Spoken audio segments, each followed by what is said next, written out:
Good evening, good morning, good afternoon, good whatever it is, wherever you are, whoever you might happen to be, and welcome once again to Full Nat Spoiler Chat. Full Fat Spoiler Chat, Mhm. where we will be talking about the movie Black Widow.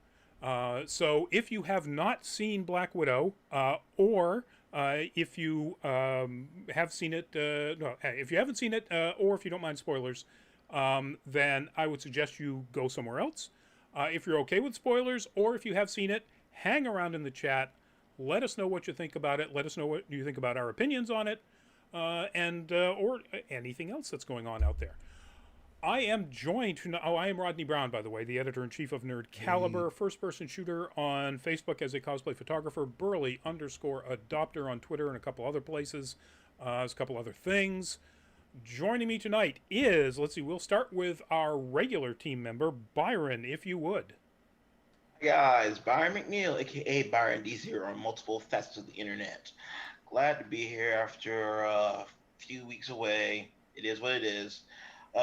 If you like the stuff I'm doing here tonight, you should check out my YouTube channel, which is Byron D0, and I actually have one of a couple of reviews of this fantastic film on there.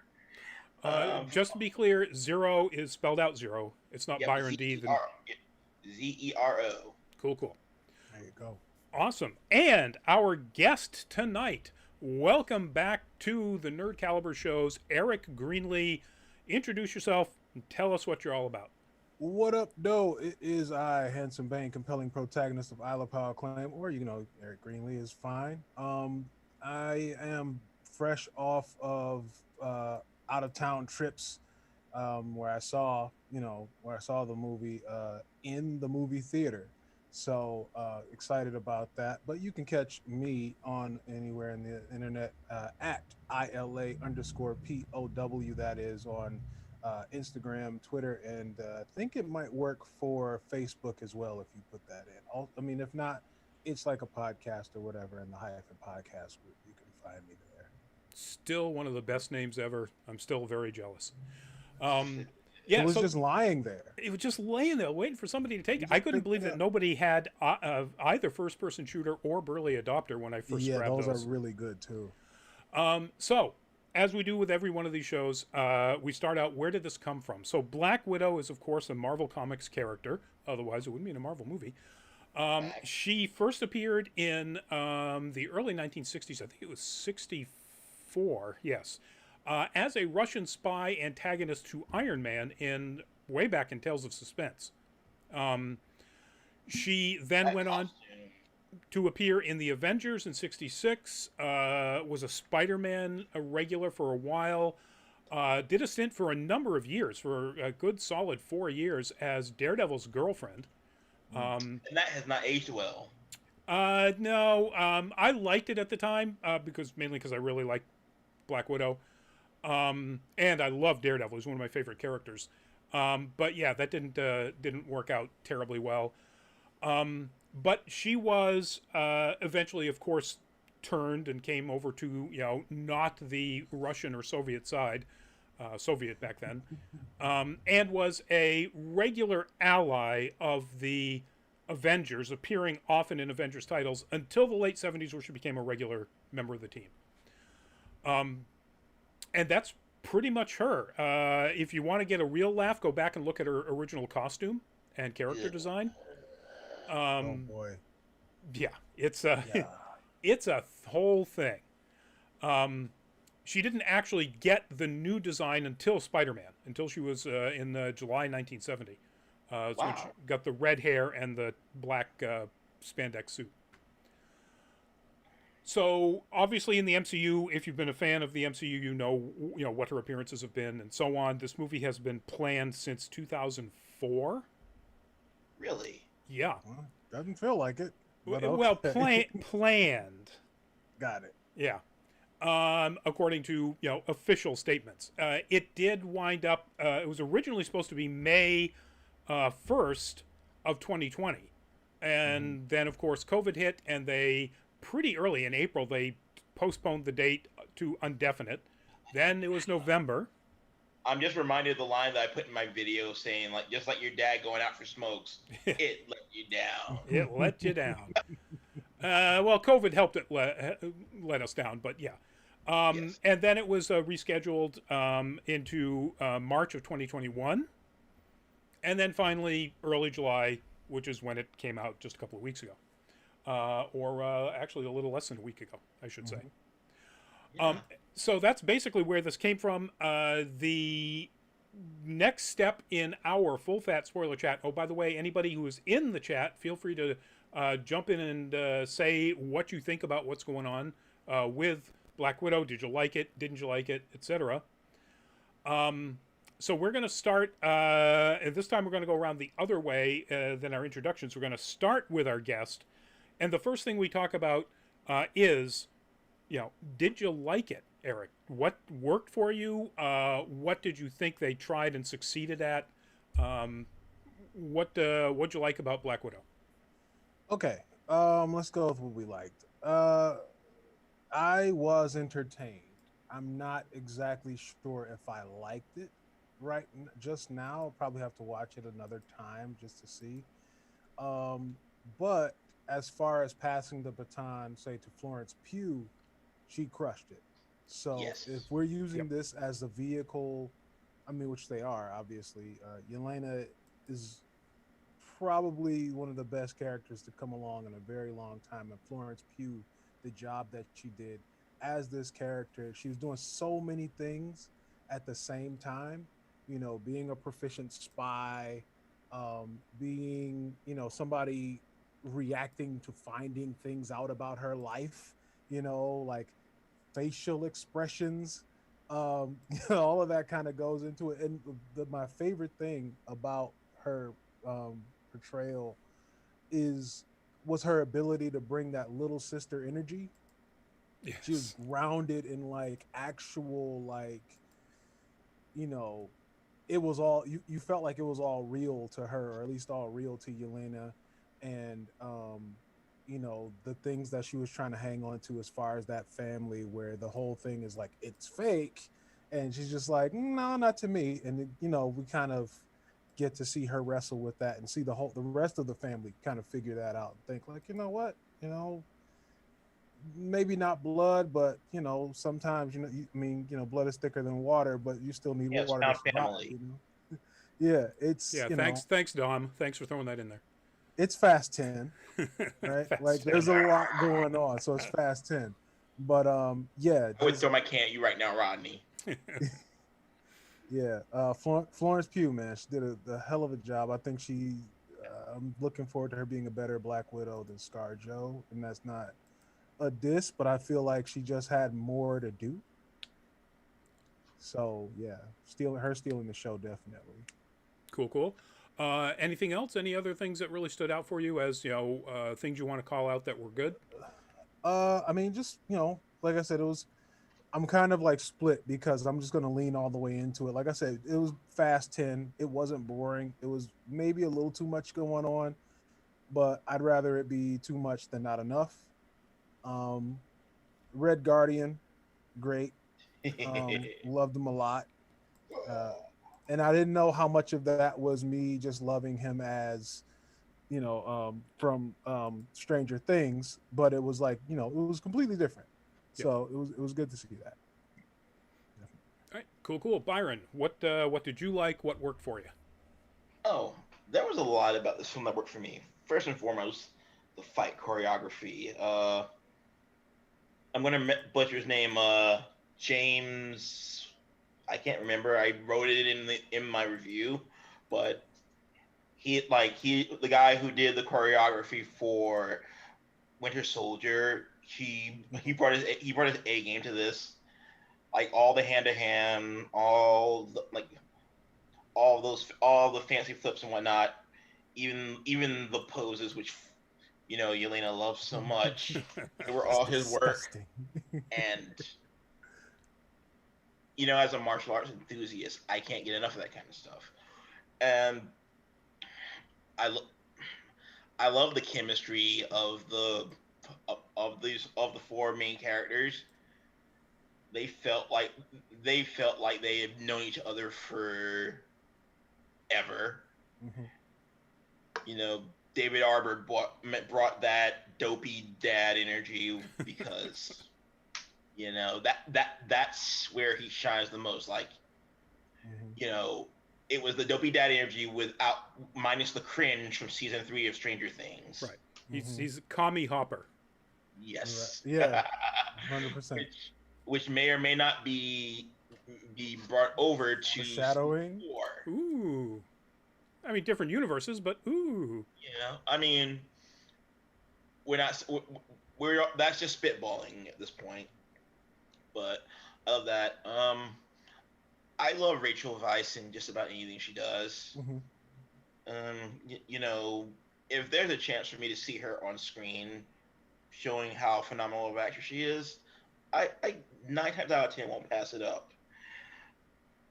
ScarJo, you know, she is Natasha at this point.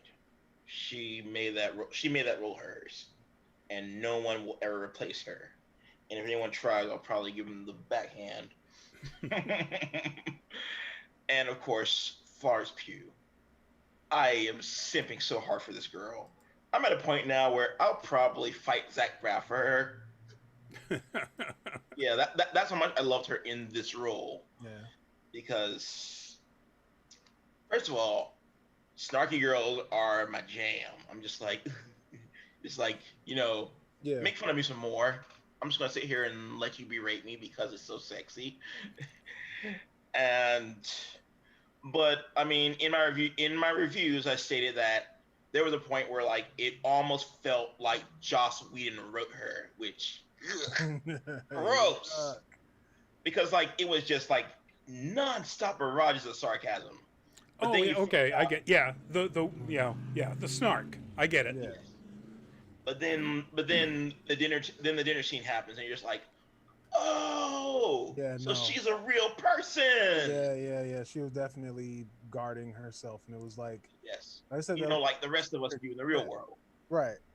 And she had like this wide-eyed kind of thing going on, like where the acting from the kid at the beginning that was supposed to play Yelena kind of transferred over to Florence. Like she still was able to keep, that's why I keep saying that little sister energy of like, you know, oh, are you gonna do this thing? And it's just like, but watching what your siblings do and being able to like mimic it and make fun of it and all that, like it was, yeah, she did an amazing job. Yeah, like the pose making her a person. Yeah, the very 3D character. And it really only came out, or it came out the most when she was clearly at a point where she was the most comfortable. You know, it started coming out when she was with Nat, and then eventually it really came to a fore, that big-eyed younger sister thing, when she was with all 4 of them. Yeah. And it's just great performance and probably great directing, you know, in that regard. And she definitely had the best, like she had the most solid performance. She had the best development. I can't sing her praises enough. The costuming, the music,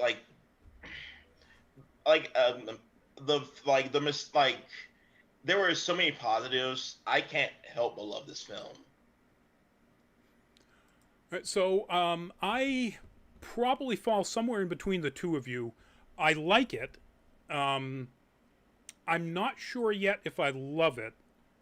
And because it's got some problems, but the things that worked are pretty much everything that you have all said so far. The chemistry between Scarlett Johansson and Florence Pugh is clear, and it's fantastic. Florence Pugh is in a cast that's all pretty good to really good. Florence Pugh is in another dimension. Mm-hmm. She's in her own multiverse of madness. Yes. And it's just amazing how good she is in this. I mean, she's good in everything I've ever seen her in, but you know, she takes. I hear great things about Midsommar. Yeah. Still haven't seen that yet. Well, that's everything I've seen her in. I haven't seen it yet either, and I'm not sure that I want to. But yeah, so she's amazing. Again, like you said, David Harbour is fantastic in his, you know, kind of one-note role, but he plays that note beautifully as he does. He's Homer. Yeah. Almost makes up it almost makes up for Hellboy. Well, even then, somebody brought this up in one of the videos or something. He is good in Hellboy. Hellboy sucks. So those are two different things. The movie is absolutely. terrible. He's pretty good. The I like Rachel Weisz again, like you said, in almost anything. I thought she was the weakest link. Absolutely. Both from a character standpoint, and I'll get into that in some of the things I didn't like, and from an acting standpoint. She was still fine. Ray Winstone. Oh, I forgot to mention him. So Ray Winstone had the very difficult problem of making you absolutely hate a character that you're only allowed information about and exposition on and appearance from in the third act of the movie. And he's Ray Winstone, he's, Beowulf and Mr. French, and he's, he, of course, made you absolutely hate this guy. He was the voice of Beowulf? He was the voice of Beowulf and the motion capture of Beowulf. I mean, obviously he's not guy. as buff as Beowulf, but if you look at his face, that poor guy. Yeah, it kind of sucked as a movie, but he got to act across the motion cap naked Angelina Jolie. So, anyway, those are the things I liked the most about it. I like the action. I thought the action was really exciting. Like Byron said, the fight choreography is superb because it is from the same guy who did Winter Soldier. So no surprise there. Creme de la creme. And that's pretty much it. Story was okay. It didn't have the impact that a lot of people hoped it would, but I knew it wouldn't. But it still wound up with impact that will affect various aspects of the MCU. I think one of the things, people are used to the idea that the last 4 or 5 movies all built towards the big climax, and that's not always been. In fact, it's not really ever been the MCU's strategy. It's you tell a good story and try to make it fit into the bigger build. Yeah. They're not at that build point yet. Yeah, I feel like the MCU is has tried to drift away from that ever since the completion of the Infinity Saga. Well, they've had to. I mean, because you can't make movies that just build toward a final conclusion. You have to make movies that are movies. Yeah, I mean, it really feels like they're just tidying up right now.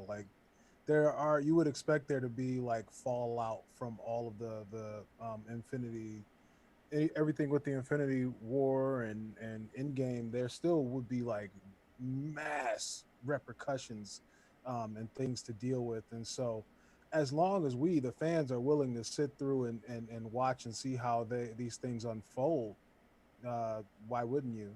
Right. And obviously that couldn't happen in here because we all know what happened to Natasha at the end of or in the middle of Endgame. So, and so I don't mind that this was a sort of prequel, or there's so much story in there to mine and to tell for any character that wants to have a paycheck. That I'm fine with them having 2 Black Widow tracks. The post-Endgame track with eventually Yelena becoming the Black Widow, and prequel movies that explain other things that have happened, in Natasha's life. I'm fine with that. Yeah. That's pretty much it as far as the things that I really liked. Costume designs were cool. I think it's very interesting that as the movie went on, Yelena's costume became less and less tight and sort of sexy, and a little bit more loose and practical. And I wonder if they're making that point.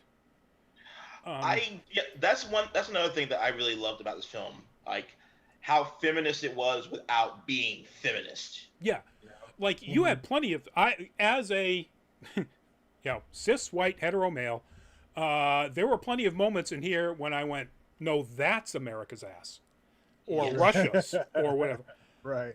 except it wasn't done like Whedon did it in the walk-up scene to Loki's cell in the Hmm. Avengers, where like every shot of Loki is framed with Scarlett Johansson's butt.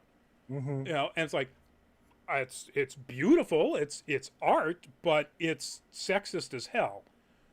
Yeah, it's like Here, Um, here's we've the seen this most joke already. feminist thing about this film is the fact that the vest had so many pockets. yes, If you know anything about women, is that there's a lack of pockets for some reason. The fashion industry hates a woman with a pocket, and so giving like that's like such a, I mean, it's a joke, but it's not because anybody knows I do want to women add, need like, I pockets do real want to bad. also interject this. I mean, since this is spoiler chat, the fact that the fact that like the reveal of Taskmaster as a different type of Tony Masters was like how it was such a moot point. Like it was just Mhm. like you had David Arbor's character fighting Taskmaster. It's just like it's not about it in like say again referencing Joss Whedon. If it would have been him, it would have been a girl on girl fight. And it's like it's just like nope, we don't. It's like you want some real equality. Have a super soldier go up against one of the strongest female villains in like current MCU lore. yep. It was like that that was one of the many things I loved about this film. Yeah, and I'll agree with you, both Byron and Eric, particularly the point you were making, Eric, about the fact that, and I'm going to put this on one of the things that I really like about this movie is the blatant but not offensive Yeah, okay. feminism. It's Yeah. always there. It's in every aspect and frame of the movie, but it's not like somebody's trying to reach out and say, "Look, I'm a feminist." Hmm. Um, the brothers, welcome to the show. Moby Boy 07, welcome to the show. We are spoiling Black Widow. If you have not seen Black Widow and you don't like spoilers, you should probably not be on this channel, Mm-hmm. I or at least mean, for the show anyway. you can leave Eh, it on and just stick your fingers in your ears there and you say, go, just blah blah blah blah blah all leave the it like time. that. Maybe Leave close it your like eyes that. too. Well, none of the pictures I brought up are spoilery. They all came from trailers, so I Okay. will, you know, you don't have to worry about that. Or if unless you can read lips, in which case, yeah, then you've got a problem because we gonna be spoiling. Um, all right, so I think that pretty much rounds out what our things that we like are. Um, so let's move into the dislikes. And Eric, it sounds like you may have more than certainly Byron. So once again, we're going to start with you. I had a Yes. few. So it's funny we should mention Taskmaster because Taskmaster is one of my absolute favorite characters in Marvel altogether. I had hoped that we would get Taskmaster in like a Deadpool movie because I think that's Taskmaster at his as his rock and roll best. Um, and I didn't mind.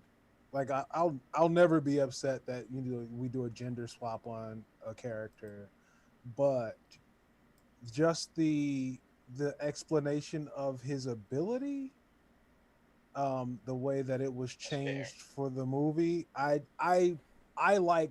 Well, okay, for anybody who doesn't know, the comic book version of Taskmaster and the Marvel versus Capcom 3 version of Taskmaster has the Also ability TV to shows. just, and TV shows, has the ability to see a move done and then to copy it perfectly just off of his photo, what is it called, Photographic reflexes, Yes, they call photographic them. photographic reflexes, memory. there it Yeah. is, photographic I almost said it reflexes. wrong in my head.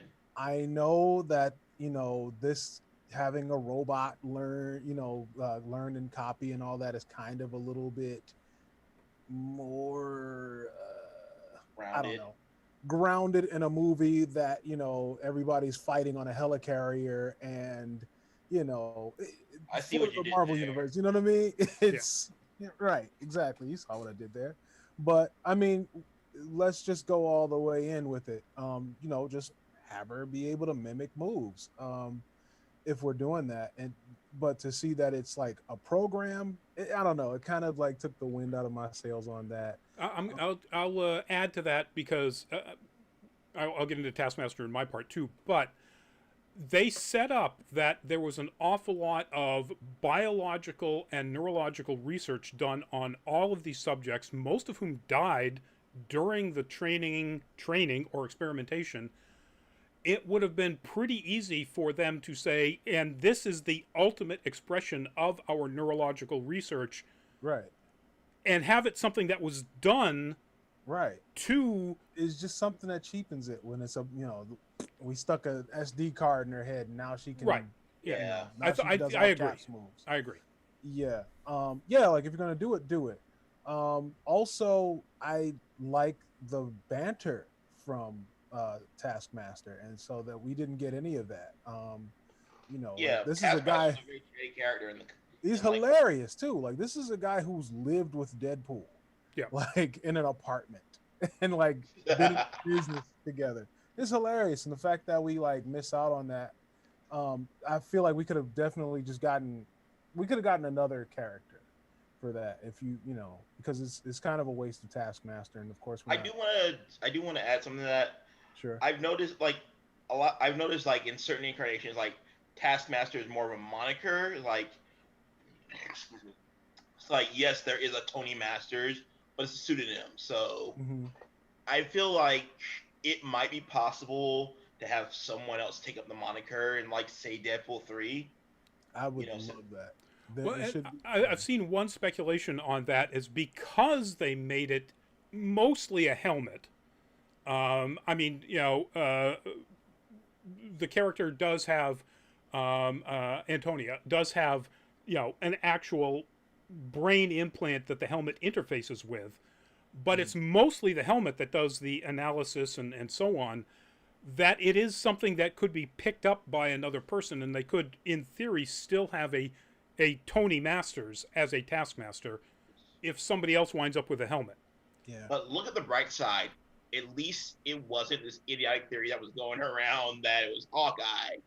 Or Melina or yeah. I didn't see that. I like when the first trailer came out, there were people online like, "Is that really Clint?" I'm like, "Do you No. read comic books?" No, Yeah, it's we also don't. really Captain America, you know, the shield. Yeah. Right. Yeah. But yeah, Tasky, you know, whatever. Hopefully they, you know, go back and, you know, we can bring them back. I mean, or her. You know, do what you want to do in that regard. I also have the feeling that ScarJo is just tired. Like she's been playing this character for a while, and I don't know if it's just like 10+ years. yeah, I don't know if she just kind of dimmed. I don't know. I never got like a whole lot out of the character of Black Widow, except for like the few silent moments that you get in a Marvel movie where she's, you know, talking to the Hulk, or the scene with Clint where she's just like I forget what the location was, but you know, it's like those calms before the storm is where she's really good. And Winter Soldier. yeah, and we got none of that really. I mean, we got some of it, but it didn't feel. I'm not saying like, you know, that Scarlett Johansson just isn't here for it anymore. Like I guess maybe, you know, one could check out, seeing as how it does feel like it would be her last movie at least for a while. But I feel that Rachel Weisz is just above her a little bit, and like out of the four of the mains, that she was kind of dragged along by the rest of them, honestly. But Yeah. yeah, because Scarlett Johansson also has like that facial expression that she does, where it's like no expression. Yeah. And so it's like, so it's either nothing or she's screaming at Kylo Ren, and it's like the in between is like tough, you know. So, yeah. I will give her. I think the interaction, all of the interaction with Dreykov, shows a pretty wide range of, you know, snark and anger and, you know, and resilience and so on. So I think yeah. I think that's her best stuff in this whole movie. Yes. True. Yeah, I mean, I found myself wincing like that entire encounter, especially when she broke her nose. I'm just like, God damn. I loved it. Yeah. So anything else that's on your list of didn't like, didn't work? Uh, just that it was Fast 10 again. But it was fine. Yeah. The Taskmaster thing was just huge. Yep. But you get it. All right, Byron, your choice. Yeah. Okay. So Oh, just before we jump on, Andrew, welcome to the show. Andrew, we are spoiling the heck out of Black Widow. If you haven't seen it and you don't like spoilers, you should probably not continue to watch the show. Otherwise, stay with us and throw in your own comments about what you think about the movie. So, Okay. go ahead, Byron. Okay, so there were a few things I didn't really care for. Um, First and foremost, I gotta say, like, I've been doing this whole movie review thing for quite a few years now, and one thing that I loathe in cinema is expository dialogue. Like, I'm like the minimal amount of film school that I did in undergrad was always a big thing was like show don't tell, and Mhm. we did not get that with with one of the biggest mysteries in the MCU that was finally answered. What the hell was Budapest? It's like Right. no flashbacks, no not even like. I mean, a she little- does have a flashback because you actually show Yeah. it. So, Well, we get flashbacks of the Red Room more, but it's such a moot point that you almost like I forgot it was even there. I would have loved to have seen like Jeremy Renner make some sort of cameo where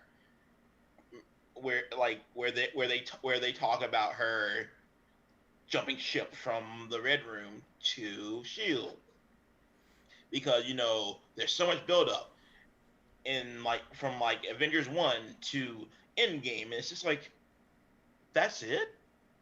That's all you're gonna give us after all these years.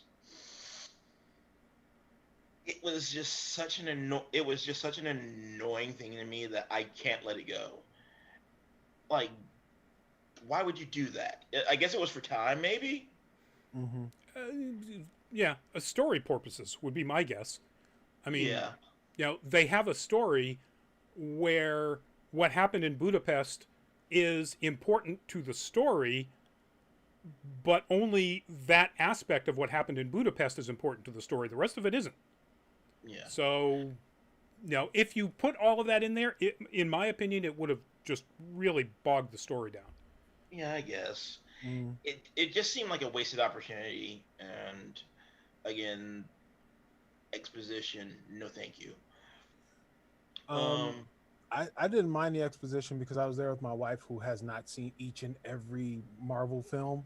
So it kind of like saved me trying to like, but there were still things about like Civil War I had to bring up. My wife hasn't seen that yet. She's, Yeah. Yeah, I can see that. Why is the other family a problem? right.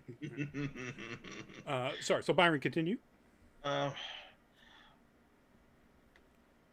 Another problem that I had. This is going to be kind of a moot point too. Rachel Weisz, she should never do Russian accents, like ever.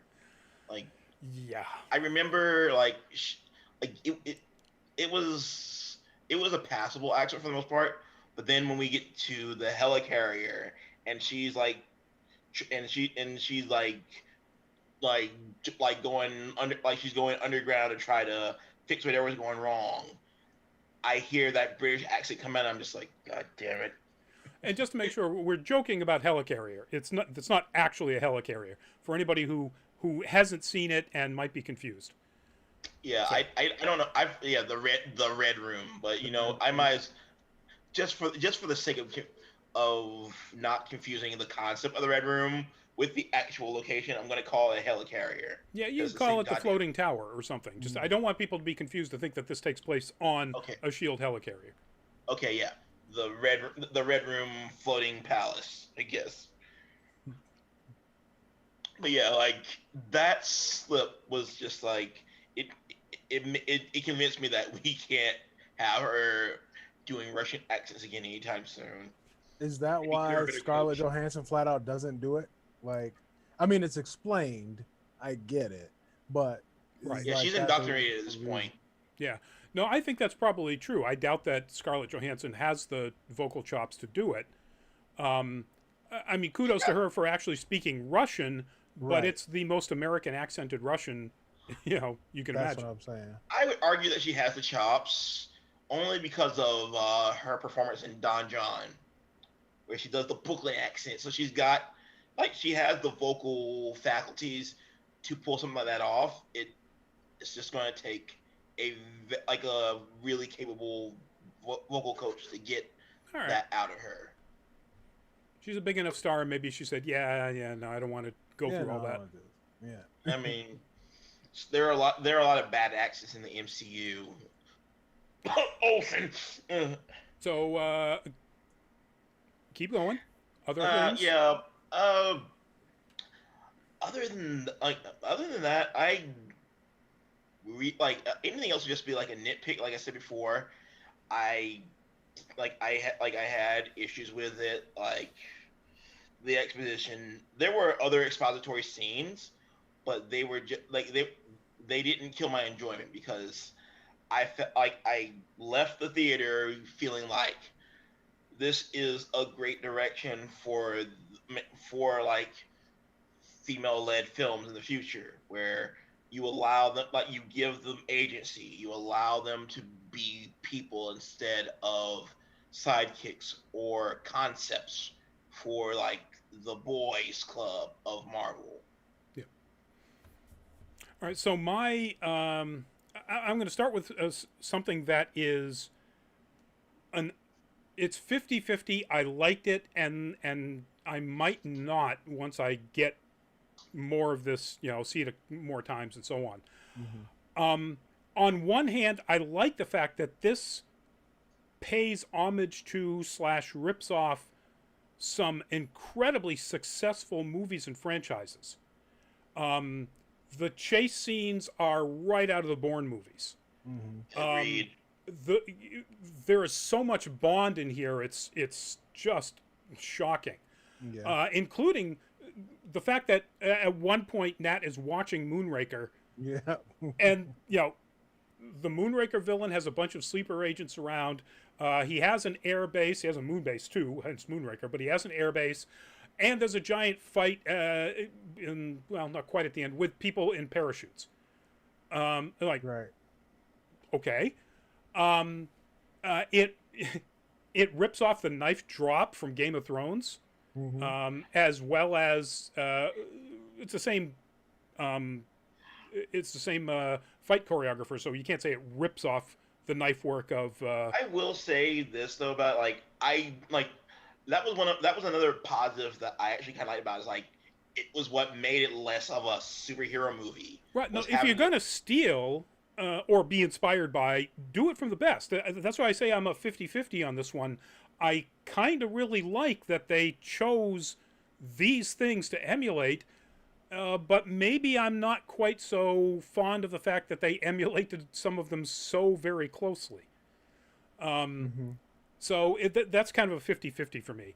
Accents has been mentioned, and yes, Rachel Weisz's accent is probably the one that slips the most, but Ray Winstone's, there's some moments Yeah. in Ray Winstone's speeches, and because of the way his character is presented, he has a lot of speeches in the third act where it's like, oh yeah, okay, there's Mr. French, you know, and still I didn't mind terribly because it's Ray Winstone and he's like so awesome, but it's like, yeah, that's one of those Russians who's been living in, south of the Thames or the East End of London for a long time. Mm-hmm. So that was a bit of a problem for me. Let's address Taskmaster. I think that this is the big spoiler, folks, that having Taskmaster be revealed as Dreykov's daughter is a brilliant use of a toss-off line from the very first Avengers movie. I'm pretty sure that Whedon just wrote a bunch of things that, when Loki is describing some of the red that's actually in her ledgers, like Dreykov's daughter, Sao Paulo, the hospital, and he was just like writing things that could be terrible. And when the reason I didn't even think of this, even though I knew that there was a character Dreykov in here, is because I would assume that when it said, well, she killed Dreykov's daughter, that it was an adult, you know, and then to find out that it was a child that she chose to not only allow a child to die, to use a child's death to guarantee that her objective was realized, the death of Dreykov. That should go back into one of the things I love. I love how they let her character be that blatantly complex. Right. You know, it wasn't just teasing it with lines about, I've got red in my ledger. I got really sick of listening to that phrase. Yes. It was a good payoff for finally getting to see why she was so damn tortured all the time. Exactly. And I thought that was really well done and one of the best parts of the story. So I thought Taskmaster worked well for this structure of this movie and kind of in the MCU as it's been presented so far. I also understand and definitely feel for Eric and others where, you know, you miss the actual comic Taskmaster. When he grew in popularity, I wasn't really reading comics at the time. You know, it was in a drought period for me. So I don't have that same sort of connection to Tony Masters. But I understand it, and it is kind of a shame to not have a character who is essentially as much of a wise ass as Deadpool without being insane. And there's so much complexity to that character that you could have used as well. The fact that his brain, when he learns a new skill, there's literally just so much neuron activity that can happen in his brain, he loses memory. He has a problem with short-term memory, sometimes a problem with long-term memory, like he forgets his name at times. And I think that's incredibly... That's such a cool, You do so much with that character that I do kind of miss that wasn't the direction they went. So that's another one that's kind of a 50-50. One that isn't is the problem of the villain. One of the things that works really well for Marvel is when they have even a one-off villain that grows in villainy, or you grow in their awareness of their villainy by having repeated encounters throughout the entire movie. Obadiah Stane, Hela, even Ivan Vanko. They're all one and dones, but you get enough interaction with the protagonist or protagonists where... Don't forget Ego. Ego, yeah. Yeah. I'm not really a big fan of that. I love Kurt Russell in it. I'm not crazy about Ego. I like Ego. So the fact that you had to, because Dreykov was a big mystery, you know, one, was he still alive? Two, was he still in charge of the Red Room? Where was the Red Room? You know, that all of the exposition about why you really need to hate him happens at the end in the third act. And all kudos to Ray Winstone for making you hate him, but it would have been so much easier, and you would have hated him even more if there were more direct encounters with the protagonists throughout the course of the movie. And that was a big problem for me. You know, I didn't not hate Dreykov, but I really should have hated him way, way more than I did. And I'm glad they also didn't take the cheap and easy route of him just being like a sleazeball. Like he's evil, right? Evil, but he's not like, you know, taking advantage of women and that sort of thing. Yeah, like, they never. Not in that way. It would have been so easy for them to have added in the fact that he also took sexual advantage of these women. Right. In addition to, you know, basically torturing them in their training and experimenting on them and all the other stuff. Oh no, we're not gonna have that. Ha! No way, not in my company. Not doing it. Oh no, you don't. Well, yeah, yeah. Maybe that was a Mickey thing. But yeah. So those are basically my big criticisms of it. Slippery accents.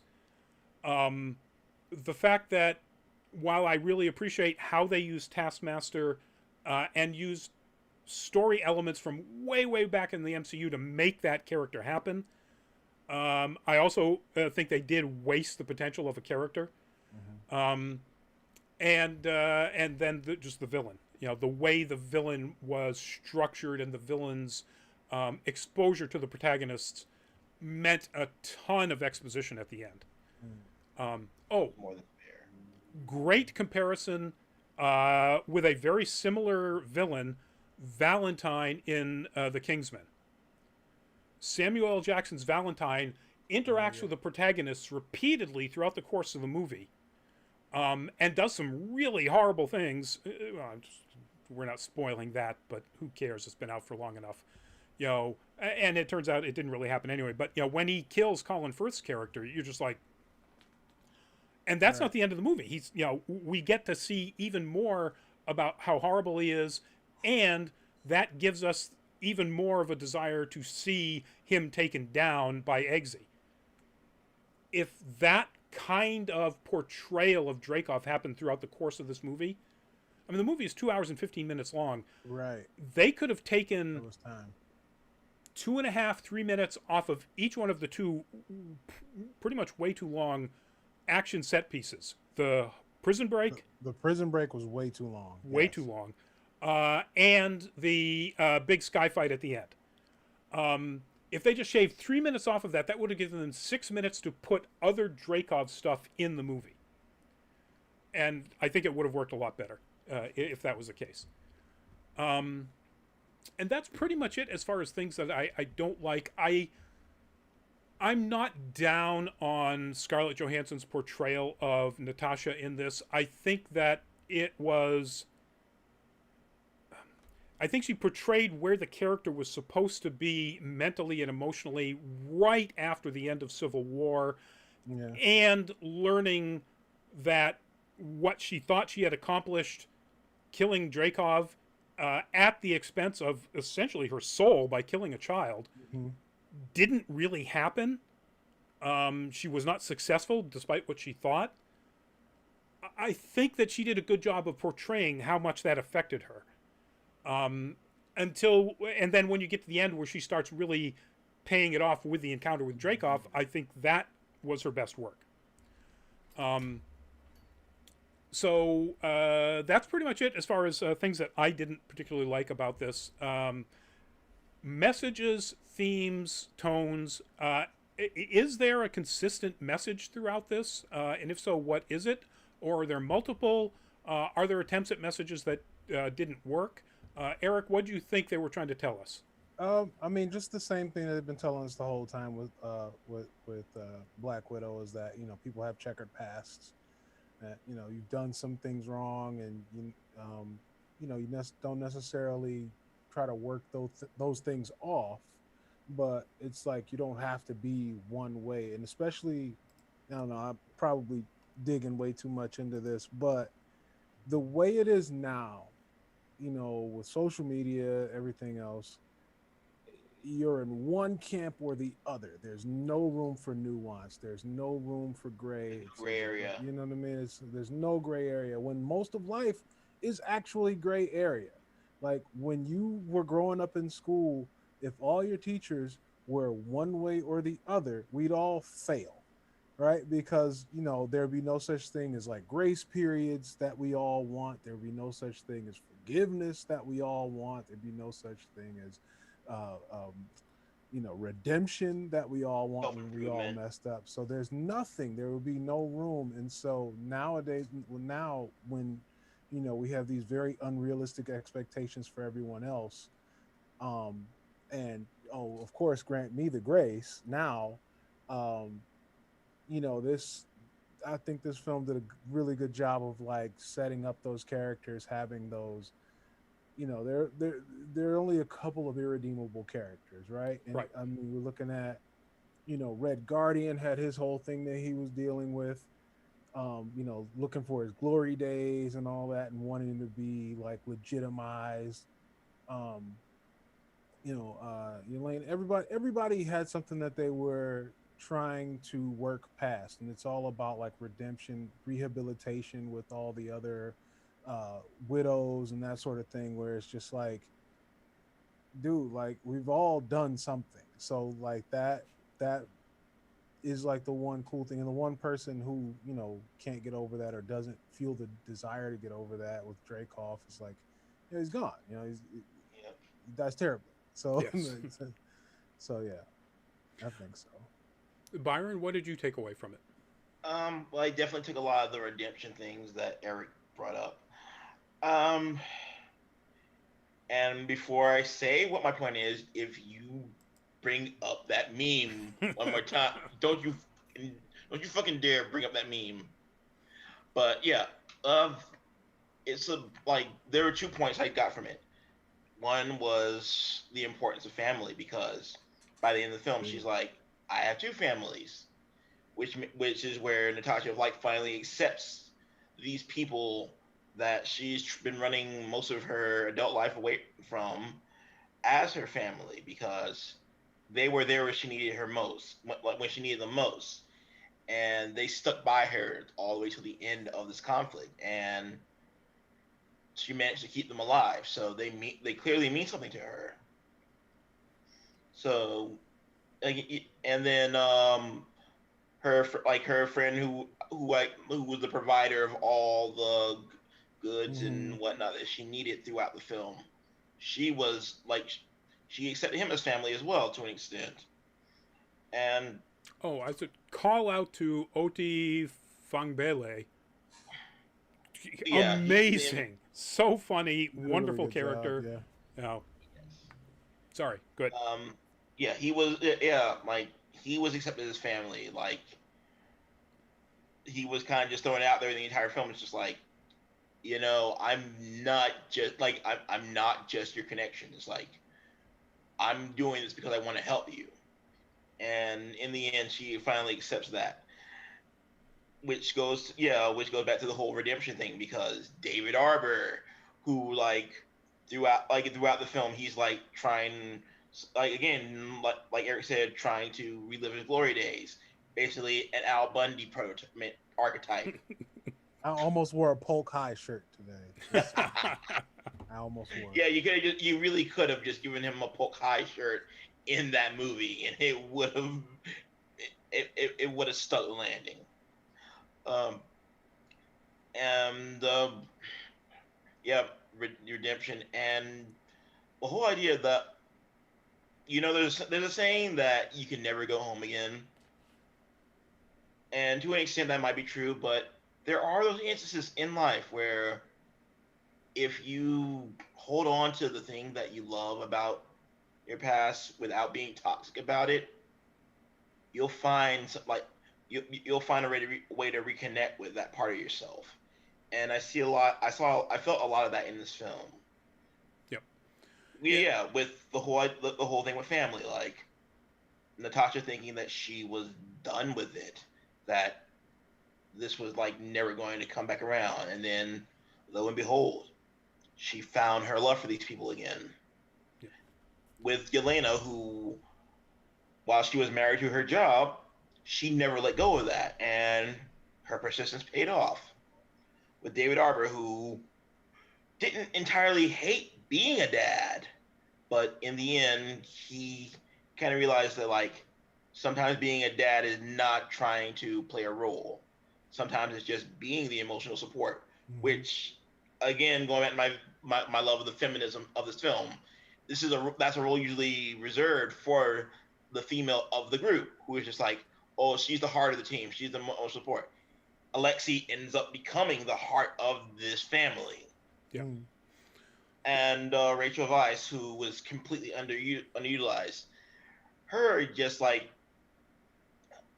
essentially wiping her ledger clean by being the maternal figure that she never fully committed to in the end, like never fully committed to in the end of their initial mission.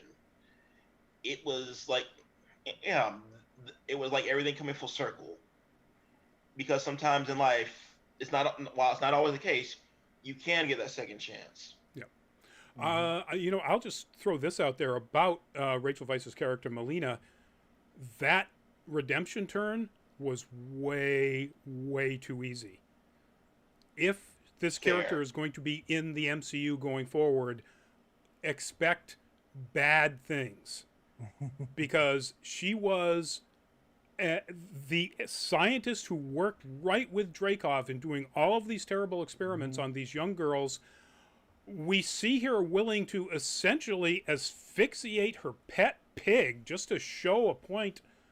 She literally has zero empathy at all for other human beings or even any other living creatures that we've been shown, and then a light switch turns and suddenly she's helping out and she's a good guy. Yeah, that's a good point. Because she wasn't controlled. She was coming up with the control devices. So Yep. it's like, yeah, they just kind of like, oh, welcome home, welcome to the team. Yeah, that was just I don't feel like she was completely redeemed, like at least not in my eyes, but I feel like she got a good first step. pretty much saved everybody or was a part of the whole, anyway. Yeah, like I didn't, I guess I didn't really think about it too much because I didn't forget she still did these bad things, She did terrible. but she's starting to do the work. We're never shown her emotional change, but anyway. So I agree with both of the points here. This is really about redemption. It's really about family. I want to give again kudos to the movie makers and Marvel and Disney for allowing this to happen. If you told me that Disney would have a character or a movie in which there were an awful lot of characters who can be forgiven because they were mind controlled. I mean, Taskmaster killed people, but Taskmaster was mind controlled. The Widows killed people, but they were mind controlled. That your main character killed a 10-year-old girl, chose to kill a 10-year-old girl to prove to her new friends that she was worthy. And that is your character that is allowed to have, the ultimate redemption arc. I would say you're insane. There's no way Disney would ever let that happen. So, good for them for having the balls, the bravery to have that as the redemption that has to happen here. So anyway, folks, that's it. That's our roundup of Black Widow. Still in theaters right now. It's making a ton of money, which is great for Marvel and so on. If you are at all interested, I can recommend it. Byron, recommendation?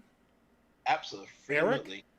Yeah, it's a fun night at the movies. Also, the SNL parody. Check that out if you haven't ever seen. They were making fun of years ago the Black Widow. Oh, yes. Well, she works at like a magazine or something. It's hilarious. I'll have to check that out. I don't think I've seen it. It's a rom-com. All right, so folks, that's it. Before we give everybody their goodbyes, if you would, folks, if you feel like it, please go check out our Patreon, patreon.com/nerdcaliber. We've only got a couple of tiers. They're both low-dollar tiers. They're basically just there for you to help us get to more cons, do more coverage. Cons are coming back. Yeah. And I mean like in person, not the PAX East Online, which is going on right now. So anyway, Byron, give us a goodbye. Hey guys, thank you for stopping by. Again, I got 2 reviews floating around the internet. One on the Nerd Caliber site, which is spoiler free, and one that's chock full of spoilers on YouTube on my personal channel, which is Byron D Zero, and that's zero spelled Zero. Thanks for watching. Eric, give us a goodbye. Awesome. At ILA_POW on Instagram, where I'm trying to do the work, and on Twitter, where I'm just getting these jokes off. You can also find me over on the Swordcast. I just did a cameo over there with my boys who are kind of famous, famous. And we ate chicken wings, and I host them. Were they spicy? Yeah, we did the hot ones challenge where Oh, with all the nice. spices. Well, you know, spoiler, I run the table. Surprise, surprise, I'm a tank. All right. And on that note, folks, our next show is Monday. It's No Nerd Caliber. We don't really have a topic yet. We were supposed to talk about that earlier today, and we've missed that meeting. It will be something related to Full Fat Spoiler Chat next Thursday, which will be Loki. Boom. But we've already done the time travel one, so it's going to have to be something else. Maybe like favorite anti-heroes or something like that. Anyway, and then, of course, Tuesday night, as always, is going to be our Nerd Week Live news show. 8 o'clock all those times. Check it out, folks. We will see you at one of those shows or at a con coming up. Stay safe out there, people. Particularly people out in the West. You know, sometime, somehow, that heat wave is gonna break. So, in the meantime, please stay safe, stay cool. And thanks everybody for joining us. Thanks Eric for being an awesome guest. And we will see you